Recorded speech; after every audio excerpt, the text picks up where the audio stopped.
लगा दूं। हाँ ये देखें, हम जो डिजीज डिस्कस करेंगे, कौन सी डिजीज? Viral disease. ह्यूमन के अंदर जो डिजीज वायरस काज करते हैं, जो ह्यूमन में वायरल डिजीजेज होती हैं, हम उनको डिस्कस कर रहे हैं। तो एक तरफ मैंने ये डिजीज लिख दिया है, दूसरी तरफ वायरस। यहाँ पर आपकी बुक में जो डिजीज है उनको डिस्कस करते जाएंगे और कौन सा वायरस काज करता है। तो सबसे पहले देखें, जो डिजीज है वो है पोलियो मिलेटस। पोलियोमिलेटिस जो डिजीज है, या सिंपली हम इसको पोलियो डिजीज भी कहते हैं। पोलियो जो काज करने वाला जो वायरस है, जिसकी वजह से पोलियो डिजीज होती है, वो कौन सा वायरस है? वो है पोलियो वायरस। और आपको पोलियो वायरस के बारे में हम पढ़ चुके हैं, ये आरएनए वायरस है। ये कौन सा वायरस है? आरएनए वायरस है। और इसकी शेप कैसी होती है? स्फेरिकल होता है। पिछले लेक्चर में ये बात डिस्कस की जा चुकी है। ये आरएनए वायरस है और इसकी शेप कैसी होती है? ये स्फेरिकल होता है। अब ये पोलियो वायरस, पोलियोमिलाइटिस जो डिजीज काज करता है, इस पोलियोमिलाइटिस डिजीज में होता क्या है? और नॉर्मली इस डिजीज के लिए हम कहते हैं कि ये कौन सी डिजीज है? ये क्रिपलिंग। देखो, एक होती है फेटल डिजीज। फेटल डिजीज कौन सी होती है? जिससे आपकी डेथ हो जाती है, जो जानलेवा होती है, उन डिजीज को क्या कहते हैं? उनको फेटल कहते हैं। लेकिन कुछ होती है क्रिपलिंग डिजीज। अब देखो, क्रिपलिंग जो डिजीज है, क्रिपलिंग का मतलब होता है इससे बेसिकली इससे डेथ नहीं होती। क्रिपलिंग डिजीज जो है, क्रिपलिंग का मतलब क्या है? इससे डेथ नहीं होती। सिर्फ इससे क्या होता है? इससे बंदा अपाहज हो जाता है। हाथ काम, पैर काम करना छोड़ दिया, या हाथ काम करना, अपाहज हो जाना। अपाहज जब हो जाता है तो इसको हम क्या कहते हैं? इसी डिजीज को हम कहते हैं क्रिपलिंग डिजीज। अब होता क्या है? देखो, पोलियो वायरस कहाँ पर अटैक करता है? अब ये पोलियो वायरस कैसे हमें अपाहज कर देता है? मिसाल के तौर पर देखो, मैं यहाँ पर एक ह्यूमन ड्रा करता हूँ। ये एक ह्यूमन है, चलिए, ये ह्यूमन, ये हमारे हाथ हैं, और ये भी हमारे हाथ हो गए, और ये ह्यूमन की क्या हो गई? ये लेग्स हो गई। ये क्या है? हमारी लेग्स हैं। अच्छा, अब ये देखिए, जो हमारी जो लेग्स होती हैं, ये जो हम अपने हाथों को मूव करते हैं, तो आपके हाथ जो मूव करते हैं, जो मूवमेंट शो करते हैं, वो इसका मैसेज कहाँ से आ रहा होता है? ब्रेन से। ब्रेन से मैसेज स्पाइनल कोड में आता है, और स्पाइनल कोड से एक नर्व आती है, हाँ, मोटर न्यूरॉन। मोटर न्यूरॉन ये मैसेज लेके आते हैं आपके हाथों तक। फिर आप अपना हाथ मूव करते हो, और आपकी टांगों के अंदर भी जो मैसेज आ रहा होता है, वो मोटर न्यूरॉन से आ रहा होता है। अगर ये ब्रेन से मैसेज ना आए ना, जैसे ये पंखा चल रहा है, इस पंखे को एक तार जो है वो करंट दे रहा है, जब तक उस तार, इम्पल्स भी कहलाती है। नर्व इम्पल्स के जरिए मैसेज जाता है। मैं इतना डिटेल में भी जा नहीं रहा था, क्योंकि आप आगे पढ़ोगे। स्टूडेंट को सिंपली समझा रहा था। जैसे आपका ये पंखा होता है, पंखा चल रहा है, तो पंखा जो है वो करंट तार के जरिए जा रहा है ना पंखे को। तो ऐसे ही हमारे ब्रेन से भी एक करंट आ रहा है, जो मैसेज लेके आता है हमारी टांगों तक, और हमारी टांगे जो है वो क्या करती हैं? मूव करती हैं। लेकिन ये जो वायरस होता है, पोलियो का वायरस, ये क्या करता है? हमारे मोटर न्यूरॉन को डैमेज कर देता है ब्रेन में या किसी जगह पर। जब ये मोटर न्यूरॉन को डैमेज करता है, तो अब क्या होगा? जैसे टांग की तरफ जो मोटर न्यूरॉन आ रहा था, इसका एरिया डैमेज हो गया, तो अब टांग काम नहीं करेगी। जैसे मिसाल, हाँ, मैसेज, जैसे आप पंखा चल रहा है, पंखे के बीच में से तार काट दोगे तो पंखा चलेगा? पंखा चलेगा नहीं, क्योंकि करंट नहीं पहुंच रहा।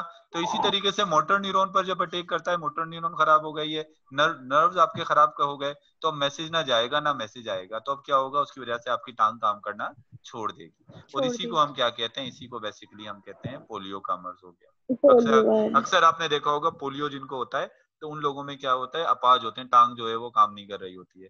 ये तो यही प्रॉब्लम हो जाता है। अब ये पोलियो की जो डिजीज है, ज्यादातर तो अब ये क्या कहना चाहिए, कंट्रोल, डेवलप कंट्रीज में तो कंट्रोल में आ चुकी है, लेकिन अभी भी पाकिस्तान के अंदर या कुछ कंट्रीज के अंदर अभी भी इसका प्रॉब्लम है। इसका क्या है? वैक्सीनेशन इसकी मौजूद है। आजकल जो वैक्सीन कराते हैं ना पोलियो की, वो इसी वजह से वैक्सीन करा रहे हैं कि ये वैक्सीन के जरिए पूरा ये वायरस दुनिया से खत्म हो जाए एक तरीके से। तो उसी वजह से ये कोशिश की जा रही है कि ज्यादातर ये वायरस जो है वो क्या कर दिया जाए? खत्म कर दिया जाए। तो ये तो पहली वाली डिजीज हो गई, जिसको हम कह रहे हैं पोलियोमिलाइटिस। और ये कौन से वायरस की वजह से हो रही है? ये होती है पोलियो वायरस की वजह से। अब हम दूसरी डिजीज की तरफ चलते हैं, जो होती है कोल्ड। अब कोल्ड क्या डिजीज होती है? कोल्ड को हम कहते हैं infection of, viral infection of upper respiratory tract. इसको डिफाइन कैसे करेंगे? कोल्ड को viral infection of upper respiratory tract. देखो, आपका अपर रेस्पिरेटरी ट्रैक्ट क्या होता है? ये हमारी नोज, ये मैं आपको बता रहा हूँ, ये सारे पार्ट जो होंगे मैं आपको मना कर। ये नोज हो गई। नोज जो है वो किस में खुलती है? नोज आके चल के नेजल कैविटी, नेजल कैविटी आपके थ्रोट में खुलती है, थ्रोट में, फिर ट्रेकिया। तो ये जो ये नेजल कैविटी, थ्रोट, ये ट्रेकिया, ये होते हैं अपर रेस्पिरेटरी ट्रैक। इसको क्या कहते हैं?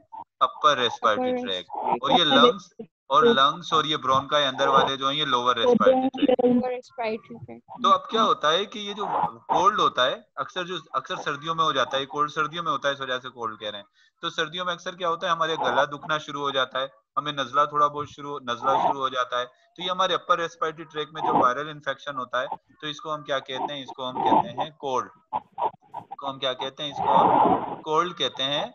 और कोल्ड जो काज करता है वो कौन सा वायरस काज करता है इस कोल्ड को? ये तो नंबर 1 वाला का वायरस हो गया। और नंबर 2 डिजीज का वायरस जो है वो कौन सा वायरस होता है? वो होता है रहीनो वायरस। अगर बात करें दोबारा रहीनो वायरस की, तो रहीनो वायरस भी आरएनए वायरस है सर, ये भी प्लस स्ट्रैंड आरएनए और ये वायरस है। भी क्या जो है वो क्या है? Plus strand RNA virus. और अनएनवेलप होता है ऊपर वाला भी, और ये भी क्या है? अनएनवेलप्ड होता है। जी अनएनवेलप सर। होता है, इसमें एनवेलप नहीं होता। अच्छा देखिए, यहाँ से एक रीजनेबल क्वेश्चन आता है कि कोल्ड की कोई वैक्सीनेशन नहीं है। मतलब जैसे आपको पोलियो की तो वैक्सीन करा लोगे ना, एक दफा आप वैक्सीन करा लो पोलियो से, आप बच सकते हो, प्रोटेक्शन है पोलियो की एक वैक्सीन। लेकिन कोल्ड की कोई वैक्सीन नहीं है। और ये आपसे पेपर में रीजनेबल क्वेश्चन भी पूछा जा सकता है कि why vaccination is impossible, it is impossible to make vaccine for rhino virus या कोल्ड वायरस। तो इसकी वजह क्या है? इसकी वजह मैं यहाँ पर लिखवा देता हूँ। मोर than 200 viruses cause cold. More than 200 types of rhinoviruses cause cold. That's why it is impossible or it is difficult to make vaccine for cold. तो इसी more than 200 viruses that cause cold have been identified, which makes उसके अलावा क्या कहते हैं? अब अगर इसकी इम्यूनाइजेशन होती है तो it is very difficult. So that's why it is very difficult to make vaccine against cold. अब देखें, जो कोल्ड काज करता है वो कौन काज करता है? रहीनो वायरस। और रहीनो वायरस की 200 से ज्यादा रहीनो वायरस की 200 से ज्यादा टाइप्स जो हैं वो अभी तक क्या हो चुकी हैं? आइडेंटिफाई कर चुके हैं साइंटिस्ट। अब मिसाल के तौर पे आप एक वायरस के लिए वैक्सीन बना लोगे, एक वायरस की आपने वैक्सीन बना ली, तो अब फिर सर ये वो अपने आप को चेंज लेकिन कर लेगा वो वायरस। चेंज भी अगर ना करे तो इस जैसा दूसरा वायरस आकर कोल्ड काज कर देगा। फिर आप दूसरी का बना लोगे वैक्सीन, तो तीसरा कर देगा। तो इसे 200 तक तो वैक्सीन, 200 से ज्यादा वैक्सीन तो हम नहीं करा सकते ना। तो इसी वजह से एक ही है और इनकी पोलियो का एक ही 200। होता है। आप पोलियो का एक ही है, पोलियो वायरस तो हमने उसकी वैक्सीन बना ली, वो अपने अंदर इतनी चेंज भी नहीं लेकर आ रहा। लेकिन जो कोल्ड वायरस है ये मोर देन 200 टाइप्स है। तो इस वजह से इसकी वैक्सीन बनाना क्या है? वैक्सीन बनाना पॉसिबल नहीं है। तो ये रीजनेबल क्वेश्चन अगर आ जाता है तो इसका मैंने आपको जवाब भी बता दिया कि why it is difficult to make vaccine for cold. तो इसका सिंपल सा आप जवाब ये लिख दोगे, because more than 200 type of cold rhinovirus cause cold, that's why it is very difficult to make vaccine against cold. तो ये तो हो गया कोल्ड। कोल्ड को डेफिनेशन याद रख लें कि इसकी एक डेफिनेशन याद रख दें, इसमें से जो है वो इसका काज याद रख लें। और तीसरे नंबर पे एक रीजनेबल क्वेश्चन भी यहाँ से निकल रहा है, उस रीजनेबल क्वेश्चन को भी पेपर पॉइंट ऑफ व्यू से आपने याद रखना है। इसके बाद हम नेक्स्ट डिजीज की तरफ चल देते हैं, जिनको जो है वो डिजीजेस तो 3 है लेकिन काज करने वाले वायरस को एक ही ग्रुप में रखा गया है। एक होती है इंसेफेलिटिस, अक्सर ये ब्रेन की डिजीज, ब्रेन पर अटैक करता है। सेफला का जहाँ भी लफ्ज आता है हमारे ब्रेन या हेड की तरफ होता है। दूसरा डेंगी होता है, एक बीमारी है डेंगी फीवर, आपको पता होगा मच्छर के काटने से होती है। इसी तरीके से एक फीवर होता है जिसको कहते हैं येलो फीवर। अब ये जितनी भी बीमारियां हैं, encephalitis, sir yellow fever is for जॉइंटिस। ज्वाइंटिक्स जैसे कुछ होता है, लेकिन येलो फीवर ज्वाइंटिक्स नहीं है, इसका थोड़ा डिफरेंट होता है। नहीं सिर्फ है। मैं आपको बताऊं ओके सर। थोड़ा, क्योंकि येलो इसकी वजह से कहा जाता है, स्किन थोड़ी येलो हो जाती है, वरना इसका सिम्टम्स थोड़े वैसे होंगे, लेकिन एक डिफरेंट है चीज। लेकिन मैं सिर्फ आपको यहाँ ओके ये सर। बता रहा हूँ कि ये इंसेफेलाइटिस, डेंगी और येलो फीवर, ये जो बीमारियां हैं, इन बीमारियों को काज करने वाले जो वायरस है ना, इन वायरस के लिए जो हम टर्म इस्तेमाल करते हैं, मिलाकर उन वायरस को हम कहते हैं आर्बो वायरस। अब आपने याद रखना है कि आर्बो वायरस होता क्या है। इसको मैं सिंपली अगर कहूँ, डिफाइन करूं, तो इसको कहेंगे आर्थ्रोपोड बोर्न वायरस, यानी ऐसे वायरस जो किसकी वजह से होते हैं, इंसेक्ट्स की वजह से होते हैं, मक्खियां हो गई, मच्छर हो गए, ये वायरस जो ट्रांसफर करते हैं, वो वायरस जो इंसेक्ट्स की बॉडी में होते हैं, और वो इंसेक्ट जब इंसानों को काटते हैं या उनसे कांटेक्ट में आते हैं, तो ये वायरस उनसे इंसानों में क्या हो जाता है, ट्रांसफर हो जाता है। तो ऐसे वायरसेस को हम क्या कहते हैं, आर्बो वायरस। ऐसे वायरसेस को हम क्या कहते हैं, आर्बो वायरसेस। अब बताएं आर्बो क्या पूछ रहे हैं आप? सर मलेरिया भी तो फिर इसी में ही आएगा ना, लेकिन क्योंकि वो मलेरिया, तो हाँ मलेरिया वायरल डिजीज नहीं है, वो प्लाज्मोडियम की वजह से होती है। प्लाज्मोडियम एक प्रोटोजोन है, ये वायरस में नहीं आता।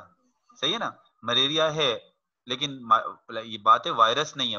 मलेरिया वायरल डिजीज नहीं है, वो कौन सी है, वो प्रोटोजोन डिजीज है, प्लाज्मोडियम की वजह से होती है। तो यहाँ पर क्योंकि वायरस का लफ्ज इस्तेमाल होगी ना, आर्बो का मतलब यहाँ पर आर्थ्रोपोड, वायरस का मतलब ये वायरस, तो आर्थ्रोपोड बोर्न वायरस, मतलब इसको आप दूसरी तरह से भी डिफाइन कर सकते हो, the viruses which transfer through insects के जरिए जो ट्रांसफर होते हैं, उनको हम क्या कहते हैं, उनको हम कहते हैं आर्बो वायरस। जैसे डेंगी, इसमें सबसे ज्यादा जो हमारे पास आता है वो डेंगी है। डेंगी का मच्छर भी आपने देखा होगा, थोड़ा सा डिफरेंट होता है, प्लेटलेट्स पर, हाँ प्लेटलेट्स पे और व्हाइट सेल्स को जो खत्म कर देता है ये। तो चलें, अच्छा ये डिजीज हो गई। इसके बाद जो एक और हमारे पास जो डिजीज है Excuse यहाँ me, पर, sir. जी जी, Sir, arbovirus which transfers from? From borne from insects, by insects, insects के जरिए होता है, या आर्थ्रोपोड्स कह लें, क्योंकि इंसेक्ट्स का जो फाइलम है वो कौन सा है, वो है आर्थ्रोपोड्स है। तो इंसेक्ट्स के जरिए, आर्थ्रोपोड्स के जरिए जो वायरस ट्रांसफर होते हैं, उनके लिए ये टर्म इस्तेमाल करते हैं। अच्छा एक और बात है कि कुछ और डिजीज की तरफ अगर आगे हम चलें, आगे जो डिजीजेस कुछ और भी दी हुई हैं आपकी बुक में, यहाँ पर उसी तरह से मैं डिजीज का नाम लिख देता हूँ, और यहाँ पर वायरस का नाम लिख देता हूँ जो वायरस काज करता है। अच्छा इसके बाद आपकी बुक में जो डिजीज दी हुई है, आई थिंक 4th नंबर पर होगी, है वो है एड्स। मैं एड्स को यहाँ डिटेल में डिस्कस नहीं कर रहा, उसकी वजह क्या है, क्योंकि आगे चैप्टर आगे इसको डिटेल में डिस्कस किया हुआ है।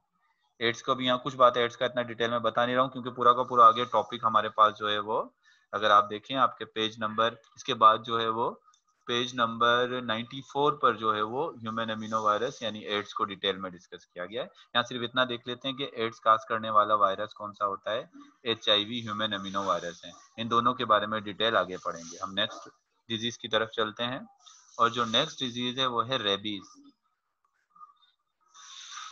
और रेबीज जो डिजीज है ये किसकी वजह से होती है, ये Sir, minus strand RNA होता है ये इसका. जिस वायरस की वजह से होती है, पहले तो उस वायरस का नाम देख लेते हैं। उस वायरस का नाम है Sir, rabedovirus. Rhabdo virus, rhabdo virus या रेबेडो वायरस होता है। रेबेडो वायरस जो है, रेबडो वायरस जो है, ये बेसिकली जो वायरस है ये कहाँ पर मौजूद होता है, ये बेसिकली वायरस की जो चीज आपकी बुक में कम से कम लिखी हुई है उसको आप याद रख लें। रोड शेप का होता है, इसकी शेप बताइए आपकी बुक में कि ये रोड शेप का होता है। अच्छा 2 वायरस हैं जिनकी शेप रोड शेप की अभी तक जो डिस्कस हुए हैं आपकी बुक में, एक टोबैको मोज़ेक वायरस जो है वो भी रोड शेप का होता है, और ये भी क्या है, ये भी जो है वो, ये रेबडो वायरस क्या है, ये भी रोड शेप का है, और ये भी RNA वायरस होता है। लेकिन unlike polio virus, minus strand RNA virus, ये कौन सा वायरस है, ये माइनस स्ट्रैंड RNA वायरस है।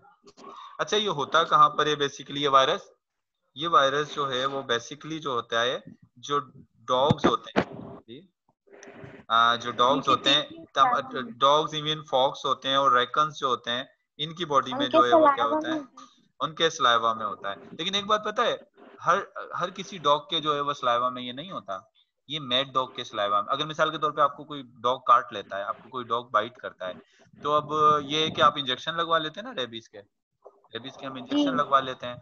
तो अब अगर आप ये देख लें कि वो डॉग जो है वो अगर पागल नहीं है, या उसके पास रेबीज के जर्म्स नहीं है, तो इंजेक्शन की जरूरत नहीं होती।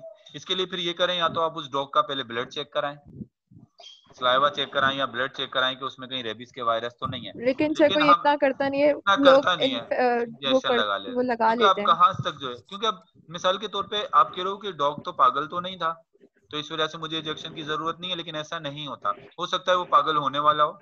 और सर ज्यादातर डॉग्स जो बाइट करते हैं वो होते भी ऐसे ही हैं, जिनको होती है अक्सर होती है, वरना लेकिन ऐसे सर मैंने सुना था कि हर डॉग किसी ना किसी अपनी एज की स्टेज में पागल जरूर होता है। अगर उसको इंजेक्शन वगैरह लगा दिए जाए तो पागल तो नहीं होगा, लेकिन हमारे पास इतनी स्टेज उसकी पहुंचती नहीं, उससे पहले ही मर जाता है, मार देते हैं उसको। लेकिन एक और चीज, सबसे बड़ी गलत चीज पता है क्या है? सबसे गलत चीज जो हमारी सिटी के अंदर या हमारी कंट्री के अंदर मौजूद है, आपको पता है स्ट्रीट डॉग होने ही नहीं चाहिए। स्ट्रीट डॉग जो है वो नहीं होने चाहिए, क्योंकि क्या होता है आपको कुछ पता नहीं है किस टाइम कौन सा डॉग पागल हो जाए और काट ले। तो नॉर्मली इलाके जो होते हैं डेवलप कंट्रीज के अंदर या किसी भी जगह पर आप देखें तो स्ट्रीट डॉग्स नहीं होते। वो क्या होता है, वो जो आपके पेट डॉग्स होते हैं ना, जो आपके पाले हुए होते हैं, सिर्फ वही होते हैं। वन डॉग्स को खत्म कर देते हैं, मार देते हैं ये गलियों वगैरह के अंदर, क्योंकि क्योंकि सर क्योंकि ये नहीं होता तो ये और भी कुछ बीमारियां भी फैला सकते हैं। जी जी, कुछ सर आप क्वेश्चन? मेरी प्रेजेंट लगा दें, मेरी नेट बार बार डिस्कनेक्ट हो रही है। मैं अटेंड, इसका मतलब पहले अटेंडेंस ले लेता हूँ आपकी, फिर आगे क्वेश्चन जो है वो बाद सर में आप पूछे। अटेंडेंस आयशा फातिमा की भी लगा दीजिएगा, वो आई थी लेकिन उनका नेट इश्यू हो गया इसलिए उनको लीव करनी पड़ी थी।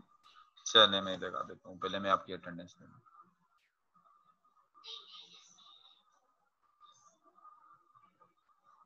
नेट का इशू जो है ना, अगर आपके पास पीटीसीएल वालों का नेट है ना, फाइबर केबल जो है कौन सा, उसका अगर है तो फिर उसका इशू इतना नहीं होता, लेकिन वो भी डिपेंड करता है कि कुछ स्टूडेंट्स सर के पास हमारी तो पीटीसीएल है। पीटीसीएल डिस्कनेक्ट नहीं होता इतना। यस सर सर, हमारी नहीं वाईफाई होता लेकिन बहुत लेकिन लाइट बंद हो नहीं है जाती इसीलिए। है। क्या होता है बंद पीटीसीएल में, मैंने देखा है थोड़ा कम इशू आते हैं, इतने ज्यादा, दूसरों में ज्यादा आते हैं। यस सर, बहुत कम इशू होते हैं। असल में ये गवर्नमेंट का भी प्रॉब्लम है ना, गवर्नमेंट इस वक्त पता है कि ऑनलाइन क्लासेस चल रही हैं, तो ये गवर्नमेंट को नेट को ज्यादा से ज्यादा जो है वो क्या कहना चाहिए, इसको बल्कि ऑलमोस्ट फ्री कर देना चाहिए, मैं तो कहता हूँ। सर बहुत नेट कम पैसा पैकेजेस को और आसान और कर देना आसान चाहिए। करना चाहिए, इस नहीं देखें और कोई करे ना करे, लेकिन पीटीसीएल वालों को अपने पैकेजेस बहुत सस्ते करने चाहिए, क्योंकि ये तो गवर्नमेंट की है ना। लेकिन सर पीटीसीएल तो प्राइवेट होता हो गया है, मतलब प्राइवेट उसके हो गया, शुरू लेकिन में। फिर वो तो हो गया प्राइवेट, लेकिन उसके बावजूद भी ना कुछ ऐसे करना चाहिए था कि इसके अंदर जो है थोड़ा चेंज लेकर आना चाहिए था। Yes sir. सर आज की क्लासेस, आज की और 2 दिन पहले क्लासेस प्लीज अपलोड कर दीजिएगा। जी जी, मैं अपलोड कर दूंगा।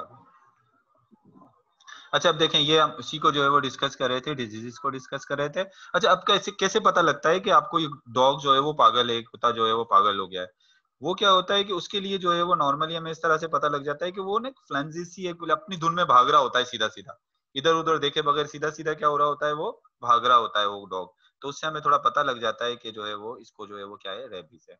अच्छा रेबीज का एक और तरीका ये होता है कि हम डॉग्स की भी वैक्सीनेशन कर सकते हैं। मतलब जो घरों के अंदर पेट डॉग होते हैं ना, लोग उसकी क्या करवा लेते हैं, वैक्सीन करवा देते हैं। अगर एक दफा आप वैक्सीन करवा दोगे तो फिर उस डॉग को जो है रेबीज नहीं होगा। सर पेट्स की तो वैसे भी वैक्सीन होती हैं, चाहे वो वैक्सीन होती डॉग हो है, या कैट्स हो। डायोड की सबकी वैक्सीन जो है होती है, नहीं लेकिन अक्सर लोग नहीं कराते वैक्सीन। और एक और बात बता दूं, सिर्फ डॉग के काटने से नहीं होता, आपको जब भी कोई एनिमल काटेगा आपने वैक्सीन लाजमी करानी है। इवन रेट होता है ना, यस सर। रेट चूहा चूहा भी काटेगा तो भी यस। आपने वैक्सीन करानी है। आपको इवन कैट कैट काटती नहीं है, लेकिन अगर कैट का कोई पंजा वगैरह आपको लग जाएगा ना, तो भी आपने क्या करनी है, तो भी आपने वैक्सीनेशन करानी है। अगर ब्लड निकलेगा तो वैक्सीनेशन लाजमी होती है। अच्छा रेबीज के बाद हमारे पास जो नेक्स्ट डिजीज है वो है फ्लू। अच्छा अब एक और बात होती है कि लोगों को अक्सर प्रॉब्लम ये अक्सर क्वेश्चन करते हैं कि फ्लू और कोल्ड में क्या फर्क है। अक्सर क्या होता है, देखें कोल्ड और फ्लू जो है ना, जुकाम होता है या कोल्ड, इसके ज्यादातर सिम्टम्स एक ही जैसे होते हैं, इसमें भी नजला होता है, इसमें भी नजला होता है, इसके अंदर भी थ्रोट दुखता है, थोड़ा पेन होता है, तो इसमें भी होता है। लेकिन बात याद रखिएगा कि कोल्ड जो होता है ना, कोल्ड के सिम्टम्स या कंडीशन बहुत सीवियर नहीं होती। कोल्ड की कंडीशन थोड़े टाइम के लिए होती है, इतना सीवियर नहीं होता। लेकिन फ्लू जो होता है ना, ये बहुत सीवियर होता है, इसमें आपका जिस्म भी दुखता है, बहुत ज्यादा नजला होगा, गला भी बहुत ज्यादा दुखेगा। वरना इन दोनों के सिम्टम्स एक जैसे हैं, सिर्फ क्या होता है कि ये इतना सीवियर नहीं होता, फ्लू जो है वो क्या होता है, बहुत ज्यादा सीवियर होता है। और फ्लू काज करने वाला जो वायरस है, वो वायरस जो है वो उसको हम क्या कह रहे हैं, वो भी फ्लू वायरस कहते हैं। फ्लू काज करने वाला जो वायरस है उसको क्या कहते हैं, फ्लू वायरस कहते हैं। और फ्लू वायरस की अगर हम बात करें तो ये भी जो है वो रेहेब्डो वायरस की तरह क्या है, ये minus strand RNA virus, minus strand, ये भी माइनस स्ट्रैंड आरएनए वायरस है। और इसके अलावा अभी ज्यादातर आप डिजीज देखें, एक डिजीज को छोड़कर बाकी ज्यादातर डिजीजेस जो है वो, कुछ डिजीज को छोड़कर बाकी ज्यादातर डिजीज यहाँ पर आरएनए वाली शो की गई है। अच्छा आरएनए वायरस वाली। और इसके अलावा अगर आप फ्लू के वायरस की जो स्ट्रक्चर देखें जैसे कोरोना, ये भी कोरोना वायरस जो है ना वो भी फ्लू के वायरस से की फैमिली से सर बिलोंग करता इन्फ्लुएंजा जैसा? है। इन्फ्लुएंजा जैसे हो गया ना, ये इसकी इसी की फैमिली से बिलोंग करता है। तो ये इनकी भी स्ट्रक्चर कैसी होती है, स्फेरिकल होती है, मतलब ये भी बॉल की तरह होता है। लेकिन इनकी जो स्फेरिकल स्ट्रक्चर होती है वो किससे जो है वो, ये ऐसी स्फेरिकल स्ट्रक्चर होती है और इस स्फेरिकल स्ट्रक्चर पे स्पाइक्स लगे हुए होते हैं, पॉलीहेड्रल। पॉलीहेड्रा, ऐसे स्पाइक्स लगे हुए हैं जैसे कोरोना पे नजर आते हैं ना स्पाइक्स ऐसे। अच्छा देखें, कोरोना वायरस को हम कोरोना क्यों कहते हैं, इसके लिए कोरोना का लफ्ज क्यों इस्तेमाल किया गया है? असल में कोरोना पता है हम किसको कहते हैं? कोरोना हम कहते हैं ये जो सन होता है ना, सूरज, सूरज में से ऐसे जो शुआएं निकलती है, सूरज में से ऐसी रोशनी निकल रही होती है ना ऐसे, जब सूरज में से रेज निकलती हैं तो ऐसे बन जाती है स्ट्रक्चर। अब ये सन में से जो रेज निकल रही होती है ना, ये जो शेप होती है इसको हम कोरोना कहते हैं। इसको हम क्या कहते हैं? इस शेप को हम कहते हैं कोरोना। जो कोरोना वायरस होता है उसमें से भी जो स्पाइक निकल रहे होते हैं ना उसके, वो भी क्या होते हैं, वो भी इसी तरह सन रेज की तरह लगते हैं या सन रेज के कोरोना की तरह लगते हैं। तो इस वजह से इसको नाम क्या दे दिया, इस वायरस को नाम दे दिया कोरोना वायरस। तो कोरोना वायरस को नाम जो दिया गया है उसकी शेप की वजह से दिया गया है। और ये जो निकल रहे होते हैं बाहर, इनको हम कहते हैं स्पाइक। ये जो बाहर निकल रहे होते हैं इसको हम क्या कहते हैं? इसको हम स्पाइक कहते हैं। ऐसे इरेक्ट इरेक्ट होते हैं। वो नहीं होता अक्सर बॉयज जो है वो अपना एक ऐसा हेयर कट करा लेते हैं, उसको कहते हैं स्पाइक कट। ऐसे से बाल खड़े हुए होते हैं, ऐसे होता है ना, इसको कौन सा कट कहते हैं? इसको कहते हैं स्पाइक कट। तो इसी तरह से ये भी ऐसे स्ट्रेट स्ट्रेट से निकले होते हैं, तो इसको हम क्या कहते हैं? इसको हम स्पाइक कहते हैं। तो इसकी स्ट्रक्चर बॉल की तरह होती है और उसपे से ऐसे स्टबे, मतलब क्या लगे हुए होते हैं, उसके ऊपर ये स्पाइक जो है वो लगे हुए होते हैं। और ये भी एपिडेमिक होता है, मतलब ये भी कॉन्टेजियस होता है। मतलब क्या होता है? फैलता है, एक बंदे से दूसरे बंदे को ट्रांसफर हो जाता है। यानी फ्लू तो ऐसा होता है कि मिसाल के तौर पे एक बंदे, किसी आपकी फ्रेंड को फ्लू है ना, आप उसके साथ थोड़ी देर बैठे ना, आपको भी फ्लू हो जाएगा, क्योंकि वो बात कर रही होती है, वो छींकती है, तो इसके वायरस जो है वो दूसरे में ट्रांसफर हो जाते हैं। इवन ये तक होता है कि उसने ना अपनी नोज को जो है वो ऐसे क्या किया, हाथ लगाया थोड़ा, और उसने उस चेयर पे हाथ लगा दिया, उसी चेयर पर आपने हाथ लगाया और वही हाथ जो है वो आप अपने नोज की तरफ कर लिया, तो वो वायरस आप में ट्रांसफर हो जाएगा। तो इसी तरीके से ये जो कोरोना वायरस है ना वो भी ऐसे ट्रांसफर होता है, क्योंकि वो फ्लू वायरस, इन्फ्लुएंजा वायरस के उससे ही है। जी सर वायरस कभी खत्म नहीं होता? खत्म हो अगर आप उसको उसके ट्रांसफर को रोक दें, अगर आप उसके ट्रांसफर को रोक देंगे तो खत्म हो जाएगा।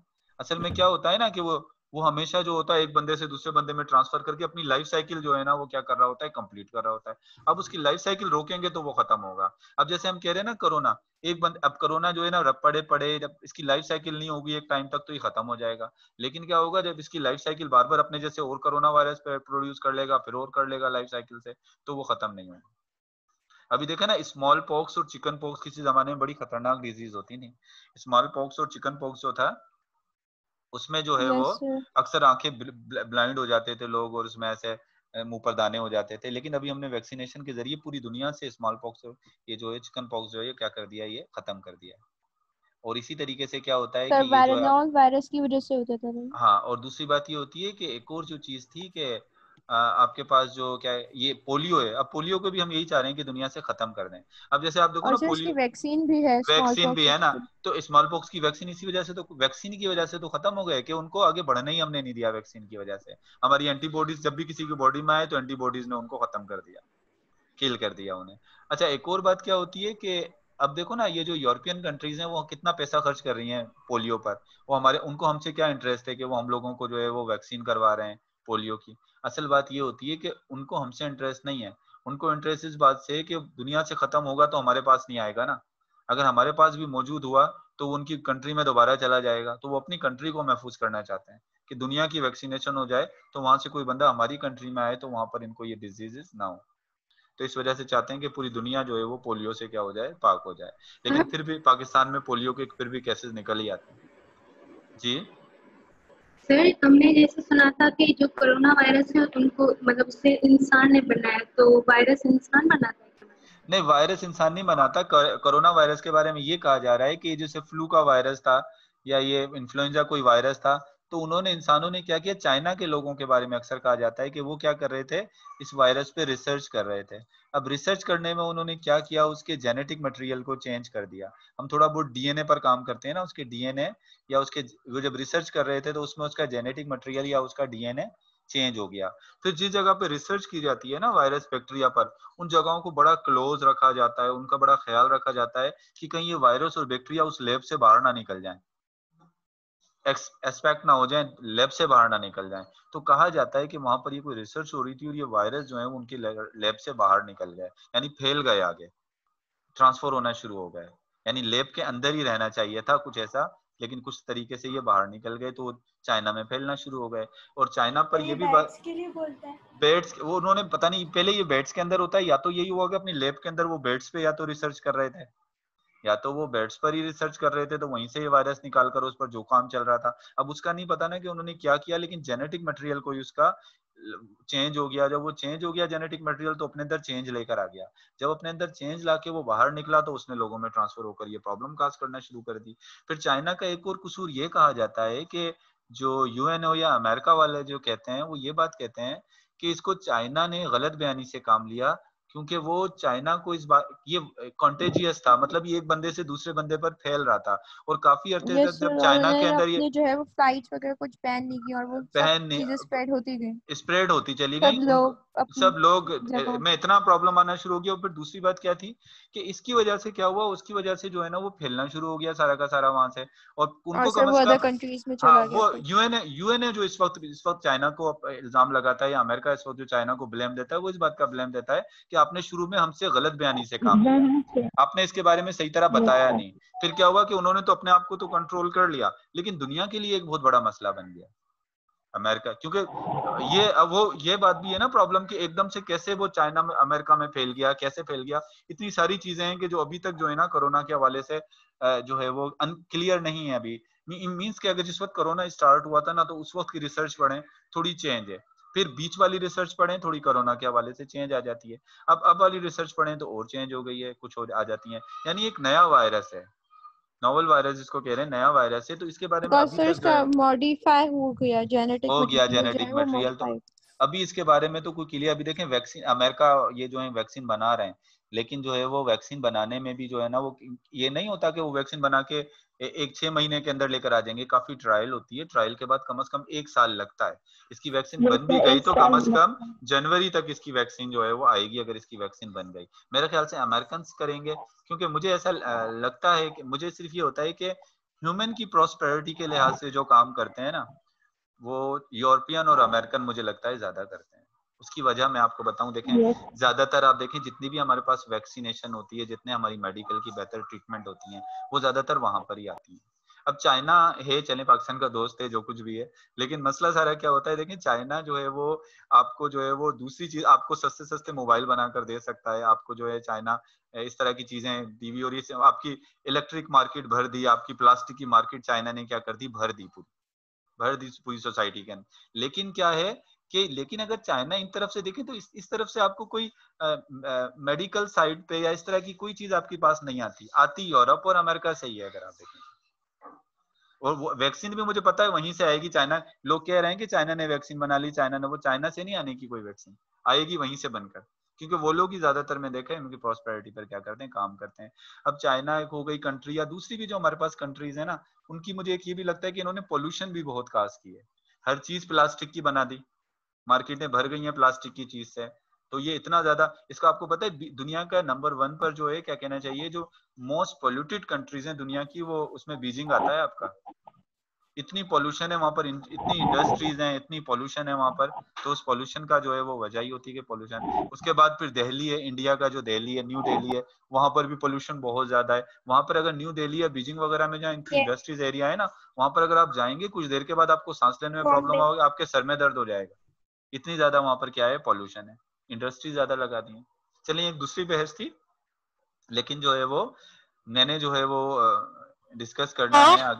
जी जी सर सुपत ही कह रहे हैं कि ना उनकी क्लास ज्वाइन नहीं हो रही। कौन कह रही हैं? मैं ज्वाइन तो करवा रहा हूँ जो भी स्टूडेंट है सुपत उनको। एंड देखता हूँ, मैं देखता हूँ कि मैंने ज्वाइन करवा दिया है। हो एक मिनट में देखता हूँ कि उनको ज्वाइन नहीं हुई है क्या वो, एक मिनट। ज्वाइन हो गई ना अभी, अब हो गई है, बीच में नहीं हो रही। अच्छा, अब ये तो हमने डिजीज डिस्कस करी है और उन डिजीजेस को काज करने वाले वायरस के बारे में भी डिस्कस किया। अब एक दूसरी बात डिस्कस यहाँ पर कर लेते हैं कि वायरस कैसे ट्रांसफर होते हैं from one person to another person. यहाँ बात कर लेते हैं अब ट्रांसमिशन। सर ये टॉपिक फिर मैंने वायरल डिजीजेस की बात करी थी। एक्सप्लेन कर दे, जी जी, डिस्कनेक्ट हो गई थी। मैं फिर एक्सप्लेन। देखो, हमने बात करी वायरल डिजीजेस की कि कौन कौन सी वायरल डिजीजेस हैं, और उनको ह्यूमन डिजीजेस की वायरल डिजीजेस को डिस्कस किया, और उसको काज करने वाले वायरस को भी डिस्कस किया। जैसे पोलियोमेलाइटिस, पोलियो जो डिजीज है वो किसकी वजह से होती है? पोलियो वायरस की वजह से। कोल्ड जो होती है, कोल्ड क्या होता है? Infection of upper respiratory tract, हमारी नेजल कैविटी, हमारे थ्रोट के अंदर जो प्रॉब्लम होता है, बहुत दफा इन्फेक्शन हो जाता है तो उसको हम कोल्ड कहते हैं। और कोल्ड काज करने वाला वायरस जो है वो कौन सा है? Rhino virus. पोलियो के लिए हमने वैक्सीन बना ली, राइनो वायरस के लिए वैक्सीन क्यों नहीं बनाई? 200 से ज्यादा वायरस जो है वो कोल्ड का राइनो वायरस कोल्ड काज करते हैं, तो ये पॉसिबल हमारे लिए नहीं है। फिर हमने आर्बो वायरस डिस्कस किए, वो वायरस जो आर्थ्रोपोड्स के जरिए ट्रांसफर होते हैं, और वो कौन कौन सी डिजीज काज करते हैं? वो इंसेफ्लाइटिस काज करते हैं, येलो फीवर काज करते हैं, और डेंगू काज करते हैं। फिर रेबीज जो डिजीज होती है, अक्सर जो डॉग्स के काटने से कहते हैं होती है, वो रेबडो वायरस की वजह से होती है। फिर हमने फ्लू वायरस को फ्लू जो डिस्कस किया, वो किसकी वजह से होता है? वो फ्लू वायरस की वजह से होता है। तो उसी के साथ हमने थोड़ा सा कोरोना को भी जो है वो डिस्कस कर लिया। अब हम ट्रांसमिशन की बात करेंगे कि कैसे जो है वो वायरस एक ह्यूमन से दूसरे ह्यूमन में ट्रांसफर होता है। अब मिसाल के तौर पर ये एक ह्यूमन जो है, इसको मैं इस ह्यूमन को मैं कह देता हूँ ये इन्फेक्टेड है। ये ह्यूमन इन्फेक्टेड है। इन्फेक्टेड का मतलब क्या है? इसमें वायरस है। चलें, इसको वायरस को मैं रेड कलर से शो कर देता हूँ। ये वायरस इसका जो है मैं रेड कलर से शो, ये इसमें वायरस है। अब इसमें जब वायरस है तो ये वायरस दूसरों में कैसे ट्रांसफर कर सकता है? ये रेड कलर का वायरस इसमें होगा, इसके ब्लड में भी है, इसके ये वायरस इसके सलाइवा में है, इसके माउथ में, इसकी नेजल कैविटी में, इसके जेनिटेलिया की तरफ भी ये वायरस है। ये सब जगह पर इसके वायरस मौजूद है। अब दूसरा वाला पर्सन जो मैं ड्रा कर रहा हूँ ये हेल्दी है, इसको ये वायरस नहीं है। ये पर्सन क्या है? इसको वायरस नहीं। अब इसको तो वायरस नहीं है, तो अब इस इन्फेक्टेड से इस हेल्दी पर्सन में वायरस कैसे ट्रांसफर होगा? ये इन्फेक्टेड है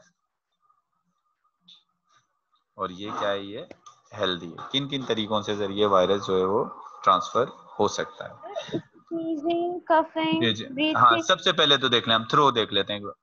हाउ इट ट्रांसफर थ्रो जो है वो ड्रॉपलेट्स के जरिए ट्रांसफर होता है। saliva droplets